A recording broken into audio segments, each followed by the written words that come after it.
gonna slap a bit of this on. Tell him I'm a ghost. Does this constitute as whiteface? Oh boy, I'm excited about this one.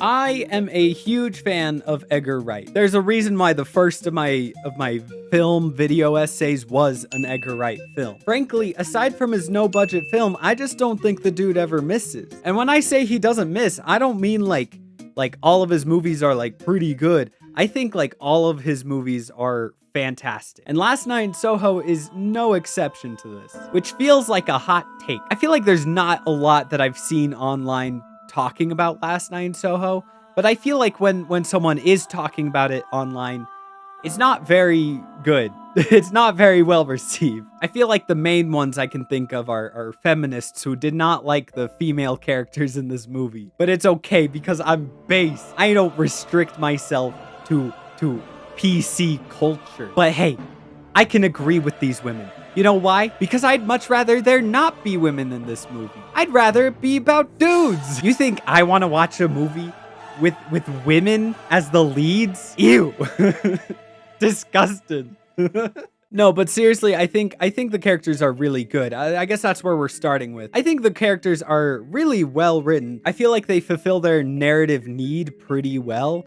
And I guess, what do I mean by narrative need? What I mean by narrative need is you don't want to write a character who does not serve a purpose to the story, because too many characters like that will make the story feel really bloated, but also, like, what's the point? Why add a character that serves no purpose to the story if you can go deeper into a character who does serve purpose in the story? But also, sometimes diving too deeply into a character can have an opposite effect. There's a lot of mystery with our main character, Eloise, that we probably won't really think about our first time watching. She's written to be a very relatable character, so we just kind of like forget that she just has always seen ghosts throughout the entirety of her life. But I'm glad that we don't go too deeply into this, because I feel like that's an aspect of this film that if we dived too deeply into it, we would start losing the magic of the film. Also, the deeper we go into it, the less relatable Eloise feels. At the end of the day, she's meant to feel like a very everyman kind of character, assuming the everyman kind of person is the kind of person who believes I was born in the wrong generation. I'm a 15-year-old boy, and I feel like I'm the only one who listens to Pink Floyd. Wow, says a lot about this generation, huh? Which is, side note, a really weird critique I've heard online, particularly from feminists who do not like the female characters in this film. They attribute Eloise's love of the 60s to being a very like a man totally wrote this. Do women just not like the 60s? I know a lot of women love the Beatles. And if any woman likes the Beatles, then I can believe any woman to believe she was born in the wrong generation and glorify the 60s. Not that I hate the Beatles, I just don't get the love for them.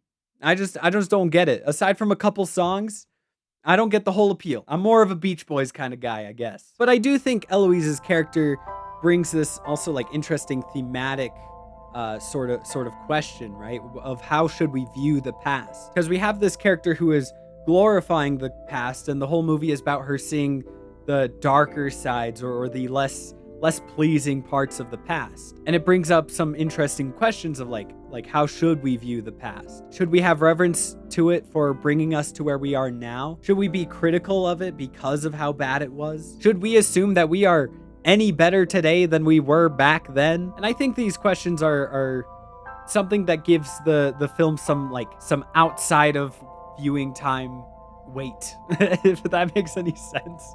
I think there's a way better way to say that, but I just can't think of it right now. It's something for if you really liked the movie and if you really resonated with what it was about, you'll be thinking about the topic for a while. And I've just talked about Eloise's character and why I like her character, but I like all of the characters. Everything from the writing of these characters to the casting and the acting of these characters. Anya Taylor-Joy is a huge standout to the film for me because she really feels like she has this whole like life planned out that she's given her character, and we just really don't get to see much of it, but we can feel that it's there. She brings a lot of personality and charisma, and you can really get this feeling from the very first time you see her that she is a very driven character who's really worked hard to get what she wants. Okay, I've talked a lot about characters and I've talked a lot about acting, but I don't want to talk about any of that anymore because Because really, that's not my favorite things about this movie, even though those are really good things about this movie. The special effects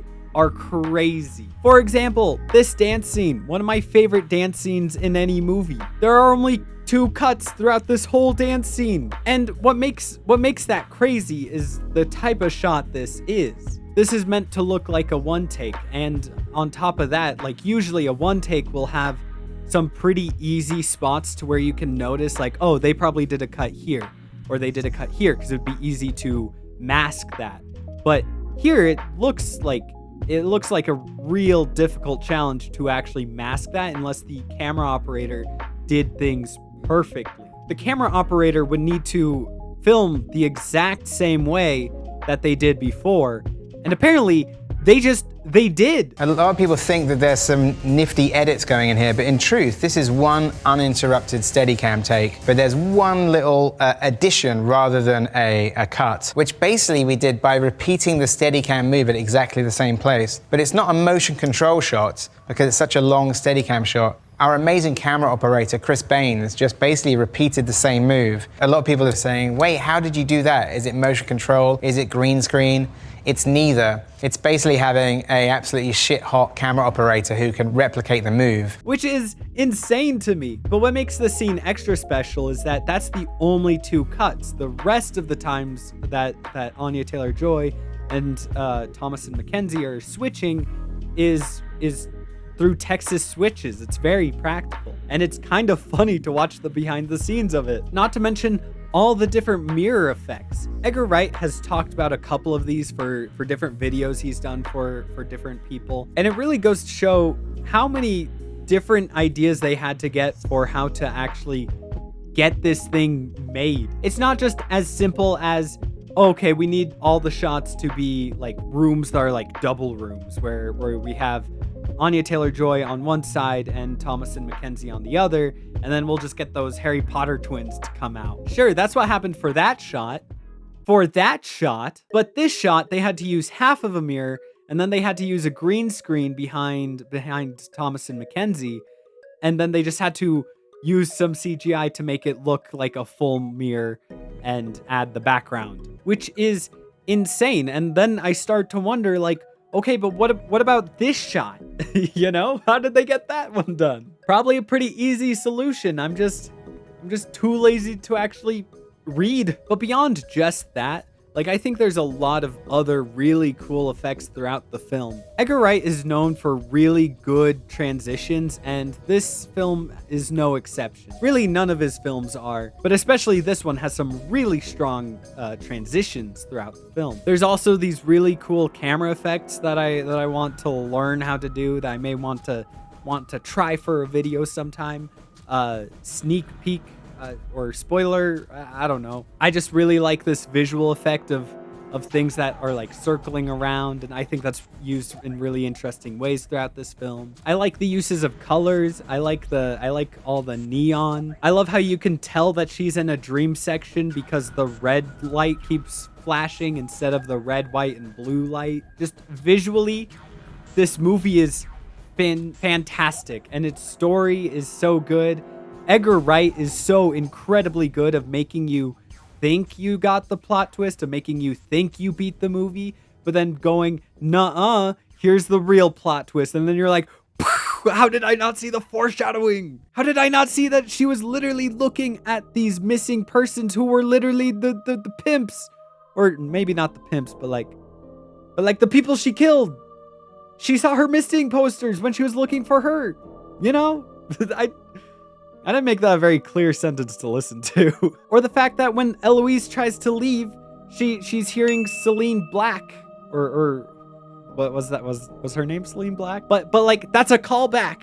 I've talked about that before. That's a callback. It is a good one. And there's so many more details. This is a very detail-oriented film, and I always love that about Edgar Wright movies, Christopher Nolan movies, and just like, I just love that in film in general. I don't even need to check my Letterboxd. I already know this is a 5-star film. Like hardcore 5-star film. This is like the cream of the crop.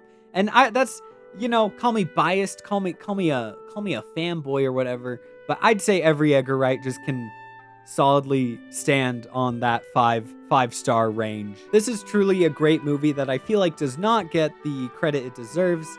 I think it's very underrated, and you should definitely watch it if you haven't. Although I do feel kind of weird giving the recommendation for you to watch it, since I've spoiled the ending because I went into spoilers. but you should still watch it. Even if you know the plot twist going into the movie, you're still going to have a great time because it's that well made. So eat your green vegetables and don't get haunted by the ghosts of really awful people.